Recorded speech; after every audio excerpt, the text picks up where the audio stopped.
Hi ಎಲ್ರಿಗೂ ನಮಸ್ಕಾರ. ಬನ್ನಿ ಇವತ್ತು ಮನೆಯಲ್ಲೇ ತುಂಬ ಈಸಿಯಾಗಿ ರೆಸ್ಟೋರೆಂಟಲ್ಲಿ ಸಿಗುವಂತಹ ವೆಜಿಟೇಬಲ್ ಸ್ಟಾರ್ಟರ್ಸ್ನ ಮಾಡೋಣ. ಅದಕ್ಕೆ ಬೇಕಾಗಿರುವಂತಹ ಸಾಮಗ್ರಿಗಳು ನಾನು ಎಲ್ಲದನ್ನು ಕಟ್ ಮಾಡಿ ಇಟ್ಕೊಂಡಿದ್ದೀನಿ. ಮೊದಲಿಗೆ ಮೈದಾ, ರುಚಿಗೆ ತಕ್ಕಷ್ಟು ಉಪ್ಪು, ಅಚ್ಚ ಪುಡಿ, ಮೆಣಸಿನ ಪುಡಿ, ಕ್ಯಾರೆಟ್ನ ತುರಿದಿಟ್ಕೊಂಡಿದ್ದೀನಿ. ಎಲೆಕೋಸನ್ನ ತುಂಬ ಫೈನಾಗಿ ಕಟ್ ಮಾಡಿ ಇಟ್ಕೊಂಡಿದ್ದೀನಿ. ಈರುಳ್ಳಿ ಈ ಸೈಜಲ್ಲಿ ಕಟ್ ಮಾಡ್ಕೊಬೇಕು, ಒಂದು ಮೀಡಿಯಮ್ ಸೈಜು. ಒಂದು ಕ್ಯಾಪ್ಸಿಕಮ್ ಸಹ ಅದೇ ಸೈಜು. ಬೀನ್ಸ್ನ ತುಂಬ ಸಣ್ಣದಾಗಿ ಉತ್ತರಿಸಿಟ್ಕೊಂಡಿರೋದು. ಮತ್ತು ಮೈದಾ, ಈರುಳ್ಳಿನ ತುಂಬ ಸಣ್ಣದಾಗಿ ಚಾಪ್ ಮಾಡಿ ಇಟ್ಟಿದ್ದೀವಿ. 2 ಹಸಿಮೆಣ್ಸಿನ್ಕಾಯನ್ನು ಕಟ್ ಮಾಡಿ ಇಟ್ಟಿದ್ದೀನಿ. ಅರ್ಧ spoon soya sauce, 2 spoon tomato ketchup, ಶುಂಠಿನೂ ಸಹ ಸಣ್ಣದಾಗಿ ಉತ್ತರಿಸಿಟ್ಟಿದ್ದೀನಿ. ಬೆಳ್ಳುಳ್ಳಿನೂ ಸಹ ಸಣ್ಣದಾಗಿ ಉತ್ತರಿಸಿಟ್ಟಿದ್ದೀನಿ. ಇಷ್ಟು ಸೇರಿಸ್ಬಿಟ್ಟು ಇವತ್ತು ಈಸಿಯಾಗಿ ವೆಜಿಟೇಬಲ್ ಸ್ಟಾರ್ಟರ್ಸ್ನ ಮಾಡೋಣ. ಮೊದಲಿಗೆ ಒಂದು ಬೌಲಲ್ಲಿ ಎಲೆಕೋಸು, ಕ್ಯಾರೆಟು, ಬೀನ್ಸು, ಈರುಳ್ಳಿ, ರುಚಿಗೆ ತಕ್ಕಷ್ಟು ಉಪ್ಪು ಸ್ವಲ್ಪನೇ ಹಾಕ್ಕೊಳ್ಳಿ, ಯಾಕಂದರೆ ನಾವು ಇನ್ನು ಮುಂದೆ ಉಪ್ಪು ಹಾಕೋದಿದೆ. ಅರ್ಧ ಸ್ಪೂನು ಮೆಣಸಿನ ಪುಡಿ. ನಾನಿಲ್ಲಿ 3 ಸ್ಪೂನಷ್ಟು ಕಾರ್ನ್ಫ್ಲೋರ್ ಹಾಕ್ತಾಯಿದ್ದೀನಿ.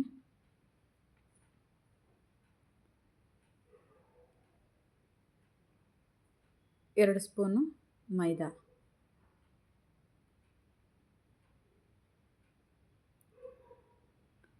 ಇಷ್ಟನ್ನು ನೀಟಾಗಿ ಕಲಿಸ್ಕೊಳ್ಳೋಣ. ಯಾವುದೇ ಥರದ್ದು ನೀರು ಹಾಕೋದು ಬೇಡ. ನಾವು ಇವಾಗ ಕ್ಯಾರೆಟಲ್ಲಿ ನೀರಿನ ಅಂಶ ಇರುತ್ತೆ, ಎಲೆಕೋಸಲ್ಲೂ ಸಹ ನೀರಿನ ಅಂಶ ಇರುತ್ತೆ. ನಾವು ಅದನ್ನು ಎಲೆಕೋಸನ್ನ ಬಂದ್ಬಿಟ್ಟು ಉಪ್ಪಲ್ಲಿ ಹಾಕಿ ತೊಳೆದು ಚೆನ್ನಾಗಿ ಮಡಿಗಟ್ಟಿ ಡ್ರೈ ಮಾಡಿ ಇಟ್ಕೊಬೇಕು. ನೋಡಿ, ಅದೆಲ್ಲ ಹಾಕಿ ಮಿಕ್ಸ್ ಮಾಡಿದ್ರೆ ನೋಡಿ ಈ ರೀತಿ ಉಂಡೆ ಉಂಡೆ ಹಾಗೆ ಆಗುತ್ತೆ. ನೋಡಿ, ಅದರಲ್ಲೇ ಎಷ್ಟೊಂದು ನೀರು ಬರ್ತಾಯಿದೆ. ನಾನು ಈ ಥರ ಉಂಡೆ ಮಾಡ್ತಾಯಿದ್ರೆ ಓಕೆ. ಎಲ್ಲನೂ ಇವಾಗ ಉಂಡೆಗಳಾಗಿ ಮಾಡಿ ಇಟ್ಕೊಂಡಿದ್ದೀನಿ. ಈಗ ಬಾಣಲೆಯಲ್ಲಿ ನಾನು ಡೀಪ್ ಫ್ರೈಗೆ ಎಣ್ಣೆ ಇಟ್ಟಿದ್ದೀನಿ. ಕಾಯ್ದಿದೆ ಎಣ್ಣೆ. ಇದನ್ನು ಫ್ರೈ ಮಾಡ್ಕೊಳ್ಳೋಣ.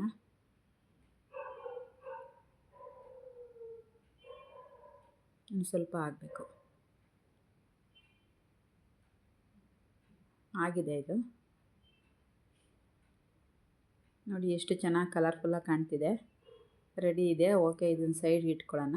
ನೆಕ್ಸ್ಟು ಇನ್ನೊಂದು ಬಾಣಲೆಯಲ್ಲಿ ನಾನು ಒಂದು 4 ಸ್ಪೂನಷ್ಟು ಎಣ್ಣೆ ಹಾಕ್ಕೊಳ್ತೀನಿ. ಬೆಳ್ಳುಳ್ಳಿ, ಶುಂಠಿ ಸ್ಲಿಮಲ್ಲಿ ಇಟ್ಕೊಂಡು ರೋಸ್ಟ್ ಮಾಡ್ಕೊಳ್ಳೋಣ.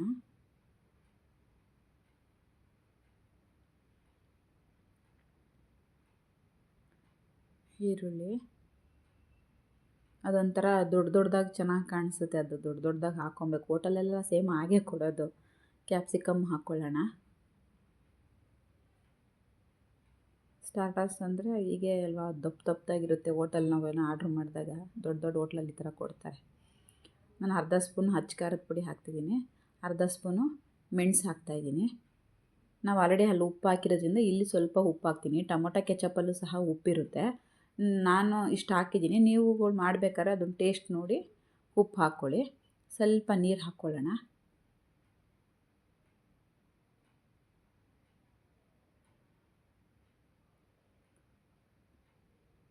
ಎರಡು ನಿಮಿಷ ಹಾಗೆ ಇದು ಮಾಡಿಕೊಂಡು ಇವಾಗ ಸೋಯಾ ಸಾಸ್ ಹಾಕ್ಕೊಳ್ಳೋಣ. ಟೊಮೊಟೊ ಕೆಚಪ್ ಹಾಕ್ಕೊಳ್ಳೋಣ. ನೀಟಾಗಿ ಎಲ್ಲ ಮಿಕ್ಸ್ ಮಾಡಿಬಿಟ್ಟು ಹಸಿಮೆಣ್ಸಿನ್ಕಾಯಿ 2. ನಾನು ಹಸಿಮೆಣ್ಸಿನ್ಕಾಯಿ 2 ಹಾಕ್ಕೊಂಡಿದ್ದೀನಿ. ಯಾಕಂದರೆ ಅಲ್ಲಿ ಅಚ್ಚ ಪುಡಿ ಹಾಕಿದ್ದೀವಿ ಮತ್ತು ಅಲ್ಲಿ ವೆಜಿಟೇಬಲ್ಗೂ ಸಹ ಹಾಕಿದ್ದೀವಿ. ತುಂಬ ಖಾರ ಆಗುತ್ತೆ. ಹಂಗಾಗಿ ನೋಡ್ಕೊಂಡು ಖಾರ ಹಾಕ್ಕೊಳ್ಳಿ. ಒಂದು ಅರ್ಧ ಸ್ಪೂನಷ್ಟು ಕಾರ್ನ್ಫ್ಲೋರ್ ನೀರಲ್ಲಿ ಹಾಕಿ ಕಲಸಿಟ್ಟಿದ್ದೀನಿ. ಅದನ್ನು ಹಾಕಿಬಿಟ್ಟು ಮಿಕ್ಸ್ ಮಾಡಿಬಿಟ್ಟು ಒಂದು ಕುದಿ ಬರಬೇಕದು. ಅದು ನಿಮಗೆ ಗೊತ್ತಾಗುತ್ತೆ. ಅದು ಕುದಿ ಬರ್ಬೇಕಾದ್ರೆ ಯಾವ ಥರ ಬೆಂದಿದೆಯಾ ಇಲ್ವಾ ಅಂತ ಅದು ಕುಕ್ಕಿಂಗ್ ಮಾಡ್ಬೇಕಾದ್ರೆ ಗೊತ್ತಾಗುತ್ತೆ. ಇವಾಗ ಇದು ಹಾಕ್ಬಿಟ್ಟು ಮಿಕ್ಸ್ ಮಾಡೋಣ.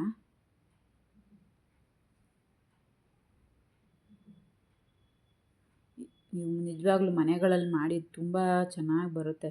ನಾವಂತೂ ಮಾಡಿದ್ವಿ, ತುಂಬ ಸಖತ್ತಾಗಿತ್ತು. ಏನು ಟೇಸ್ಟ್ ಆಗಿತ್ತು ತಿನ್ನೋದಕ್ಕೆಂದರೆ ತುಂಬ ಚೆನ್ನಾಗಿತ್ತು. ಒಂದು ಬೌಲ್ಗೆ ಹಾಕ್ಕೊಳ್ಳೋಣ. ನೋಡ್ತಿದ್ರೆ ಯಾವಾಗಲೂ ಮಾಡ್ಕೊಂಡು ತಿನ್ನಬೇಕು ಅನಿಸುತ್ತೆ. ನಾವಂತೂ ಮಾಡ್ತಾ ಇರ್ತೀವಿ, ನೀವುಗಳು ಮಾಡಿ ಮನೆಗಳಲ್ಲಿ. ತುಂಬ ಚೆನ್ನಾಗಿರುತ್ತೆ. ಮಕ್ಕಳಿಗೆಲ್ಲ ಮಾಡಿಕೊಡಿ. ತಿಂದ್ಬಿಟ್ಟು ಮಾಡಿಬಿಟ್ಟು ಟೇಸ್ಟು ಹೇಗಿತ್ತು ಅಂತ ನಮಗೆ ಹೇಳಿ. ನೀವು ಒಂದು ಸಲ ಟ್ರೈ ಮಾಡಿ ಮನೆಗಳಲ್ಲಿ. ನನ್ನ ಚಾನಲ್ಗೆ ಸಬ್ಸ್ಕ್ರೈಬ್ ಆಗಿ, ಶೇರ್ ಮಾಡಿ. ಯಾವ ಥರ ಇತ್ತು ಅಂತೇಳಿ ಒಂದು ಕಮೆಂಟ್ಸ್ ಬಾಕ್ಸಲ್ಲಿ ಕಮೆಂಟ್ಸ್ ಹಾಕಿ. Thank you.